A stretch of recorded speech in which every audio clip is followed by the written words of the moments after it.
Halo semua, saya akan lanjutkan teori hegemoni dari Antonio Gramsci di bagian kedua. Ya, Eh, bagaimana teori hegemoni Gramsci ini dalam konteks penelitian komunikasi? Eh, Memang teori hegemoni Gramsci ini banyak digunakan dalam penelitian komunikasi untuk menganalisis bagaimana kekuasaan dan kontrol ideologis beroperasi atau dijalankan melalui media, melalui wacana publik, dan institusi sosial. Misalnya teman-teman tertarik untuk melakukan analisis wacana atau discourse analysis. Dengan konsep kunci hegemoni dalam wacana, bagaimana menganalisis m- eh, eh, jadi melakukan analisis bagaimana media massa dan komunikasi publik membentuk persetujuan sosial atau konsen terhadap ideologi dominan. Kemudian eh, masyarakat sipil sebagai arena hegemoni melihat bagaimana pendidikan, media, dan budaya populer jadi alat untuk mempertahankan status quo, misalnya begitu. Dengan metode melakukan analisis teks. Misalnya, teman-teman mengkaji berita, iklan, film, atau program televisi untuk menemukan narasi dominan yang memperkuat kekuasaan tertentu. Kemudian, sorry, ini, hmm, oke. Eh, Studi kasus media, misalnya teman-teman tertarik untuk melakukan studi kasus media. Ini saya turunkan. Oke, ya.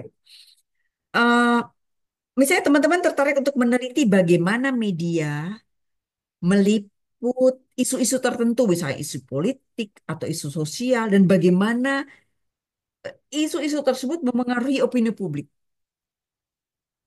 Dengan menggali bagaimana teori hegemoni itu dari Gramsci itu dimainkan. Misalnya contoh liputan media tentang isu sosial. Eh, Peneliti menggali bagaimana media membingkai isu, sebutlah isu kemiskinan atau isu imigrasi sehingga menciptakan hegemoni pandangan tertentu di masyarakat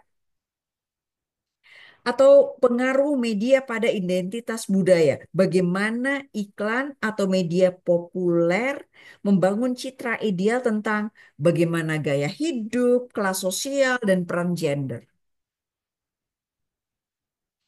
Eh, Implementasi lain dari teori ini adalah misalnya pada komunikasi massa, teori agenda setting. Bagaimana media tidak hanya memberi tahu apa yang harus dipikirkan, tetapi juga bagaimana cara berpikir tentang suatu isu misalnya.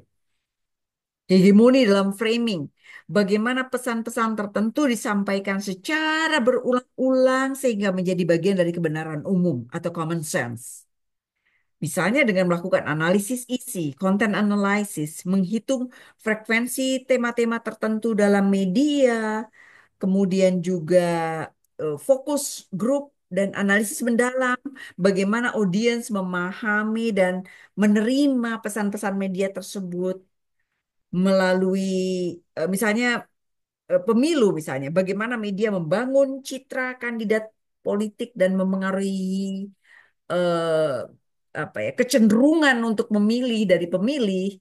Kemudian bagaimana tentang krisis, bagaimana pemerintah dan media menciptakan konsensus publik dalam situasi krisis, misalnya pandemi, COVID misalnya begitu.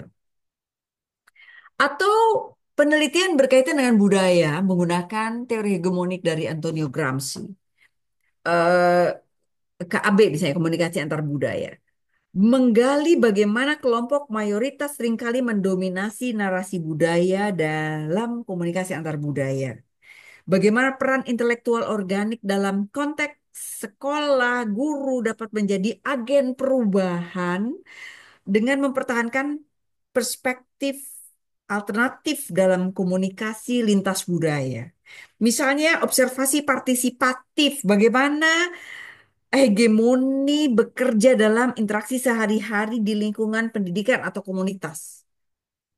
Atau metodenya dengan studi etnografi, menggali bagaimana pengalaman kelompok minoritas dalam berkomunikasi dan bagaimana mereka melawan hegemoni budaya. Eh, Teori hegemoni juga bisa digunakan untuk penelitian komunikasi politik.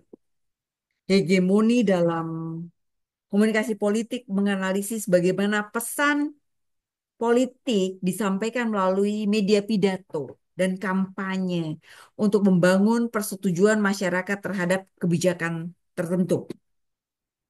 Perang posisi dalam komunikasi politik, bagaimana gerakan sosial atau oposisi politik menggunakan media untuk membangun hegemoni alternatif. Gerakan sosial di media sosial misalnya, bagaimana platform seperti YouTube, Twitter, Instagram digunakan untuk menantang narasi dominan dan membangun kesadaran kritis misalnya gitu.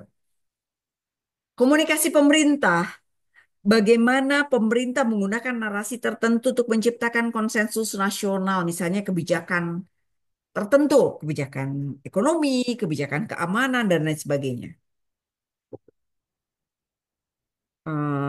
Bagaimana metodenya?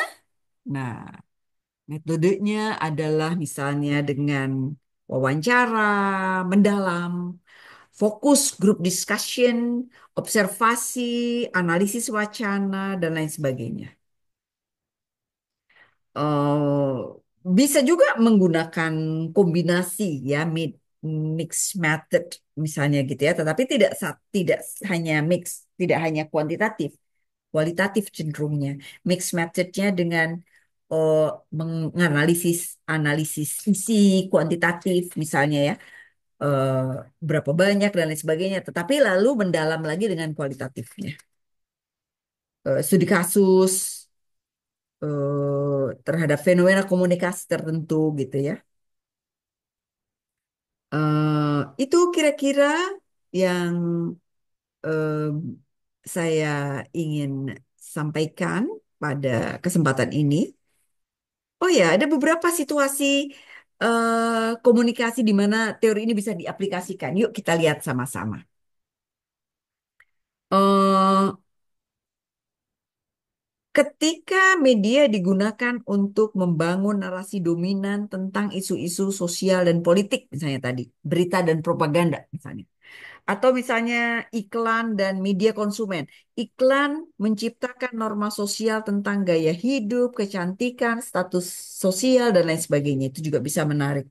Pembicaraan krisis, bagaimana pandemi COVID-19 misalnya, di mana media membentuk konsensus publik tentang tindakan kesehatan dan kebijakan pemerintah, misalnya begitu. Eh, Liputan politik, ya. Media mendukung atau melemahkan kandidat politik tertentu dengan cara membingkai berita, film, dan acara televisi menggambarkan stereotip tertentu yang secara tidak langsung memperkuat hegemoni budaya mayoritas. Kemudian komunikasi pendidikan, misalnya tentang kurikulum dan materi ajar. Ketika kurikulum hanya menampilkan sejarah atau budaya kelompok mayoritas, mengabaikan perspektif minoritas, atau interaksi intelektual organik misalnya. Guru itu sebagai intelektual organik bisa membangun kesadaran kritis atau malah memperkuat hegemoni status quo misalnya. Mau dilihat bagaimana peran guru itu gitu. Bagaimana budaya di sekolah? Saat budaya di sekolah lebih cenderung mendukung kelompok tertentu atau membuat kelompok lain merasa terpinggirkan, misalnya begitu. Dan lain sebagainya. Eh, itu dulu yang saya ingin sampaikan. Terima kasih. Semoga bermanfaat. Saya sudahi.